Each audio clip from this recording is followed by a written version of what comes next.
வணக்க மக்களே. ரொம்பவே குழந்தை அப்படின்னு சொன்னாலே எல்லோருக்குமே பிடிக்கும். இங்கே அப்படி தான் ஒரு யானையோட குட்டி குழந்தை வந்து அழகாக அதனுடைய அம்மா கூட விளையாடுறத பார்க்கும்போது ரொம்பவே பார்க்குறதுக்கு குட்டி குழந்தை மாதிரியாக தான் தோணுது.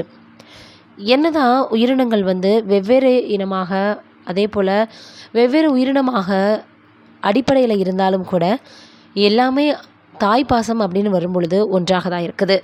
இந்த வீடியோவை பார்க்கும்போது நிச்சயமாக நம்மளுக்கே வந்து பார்த்திங்கன்னா எந்த அளவுக்கு அம்மா அதை ரொம்பவே டேக் கேர் பண்ணிக்குது அப்படின்றத நம்மளுக்கு வந்து உணர்த்தாமல் இருக்கவே இருக்காது.